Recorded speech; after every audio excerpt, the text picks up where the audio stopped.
because this bell here, not the bell tower, it's new, of course, but because this bell is so intricately tied into the history of the university, it's worth a quick stop here at least. That bell was used during those years, many of those early years, to inform the students when a class period was over and it was time to move to their next class. And it was then at the top of Wesleyan Hall, but eventually it disappeared and nobody knew exactly where it was. Then one day at the old Kilby School, which was torn down recently, where they're constructing that new building right there, a staff member, discovered this bell way down in the basement in a storage area. Well, this is the bell that, according to at least tradition, I'm not sure that it was actually written down, but there was a member of the staff, an African-American guy, whose job it was to ring that bell in between classes. But when they discovered it in that storage room in the basement of Kilby, then they said, we've got to do something with this, of course, because it is so much a part of the history of this campus. So several years ago now, they built this tower. All of this, by the way, is done through donations, not use student money to do that. All these lion habitat, the bell tower, all kinds of things done through individual donations. But I love the story of the bell, because it is part of the original history when it was still Wesleyan University, when it was still Florence University and whatever. So, Christian?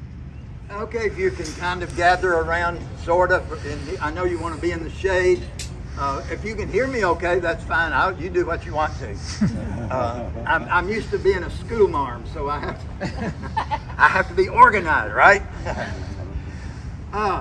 So we are here at the amphitheater. Interestingly, folks, I hope you have noticed the way this property rolls. It's flat at times, then it has gentle hills to it. Now the students enrolled here might not call them gentle hills. They may complain that they have to go up and down these gentle hills, but most of this is the natural terrain.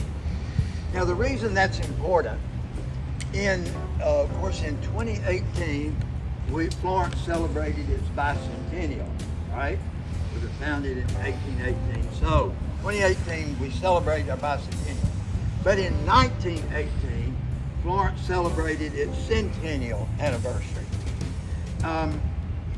And we actually have programs of exactly what they did and how they celebrated and all of that. And two ladies in town, they were sisters actually, and they wrote a pageant about Florence. And we have a copy of that actually.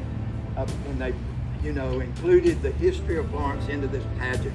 It's quite well done. In fact, one of the sisters actually went to Harvard. They're brilliant young women. But anyway, they did this pageant here, but the amphitheater was not here. This structure, was not here. But they described the fact that they chose to have it here because it was a natural amphitheater. If you remember from studying your Greek history, the history of amphitheaters goes back to the Greeks, and they used those huge masks, and the mask with the frown was the villain, and the mask with the smile was the good guy, and all of that. But also those masks enable them to project their voices up that incline, okay? So I just find it fascinating when I read about that they chose this area for its natural terrain. They didn't have to do much. Well, I guess they did any earth moving. But here was even more interesting to me. They chose it because this property looking down here, this property could handle as many as 5,000 people who were coming to see the pageant. I think that's just genius, really. Taking advantage of the natural terrain without having to go to the expense of building a structure for it. Now, fast forward to 1921. So it's just about 3 or 4 years after the centennial celebration, then the decision was made to build this structure.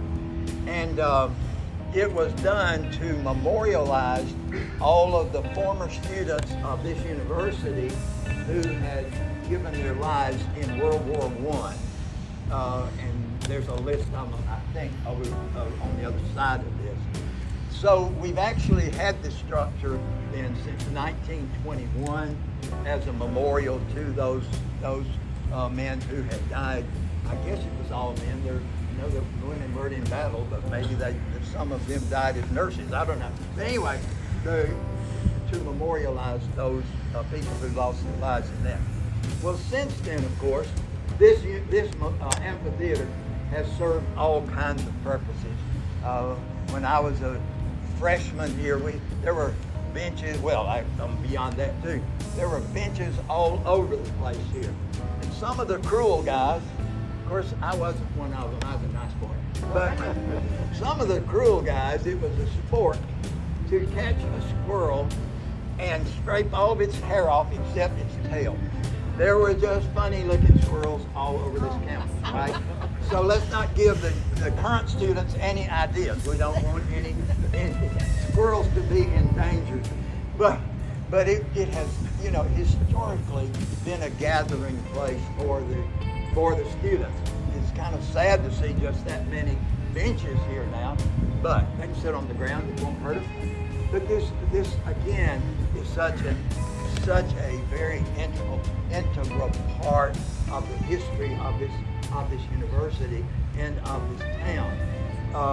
I mentioned the work of the Civilian Conservation Corps. The building right over there, some of you can see it from here. It's a stone building. When I was here as a student, it was the band room, the U.N.A. band practiced there, but I'm not sure what to use it for now. But there's another example of the CCC. It is excellent to know all the things that came out of that New Deal of the 30s, while it also fed people who were working at those jobs as well. It wasn't just, a stimulus check mailed to them. They were actually. Speaking of that, I have to tell you one thing that I know you'll appreciate as I do. There was an African-American family here the last name was DePriest, D-E, capital P-R-I-E-S-T. And one member of that family, Oscar DePriest, became quite well known. The family moved away from here at some point, but he was then elected to Congress from the state of Illinois. The first black congressman since Reconstruction representing Illinois, but actually a native of Florence. And that's not all. He is given credit for lobbying FDR to make sure that African American guys could actually be employed with the CCC. Until that, it would have been strictly all white males who got the opportunity to have that particular employment. So he is given credit for lobbying FDR to make that happen. And of course it did happen. And then we and all other towns around the South, we are the very fortunate recipients of that kind of forward looking, right? Okay, now, questions, anybody?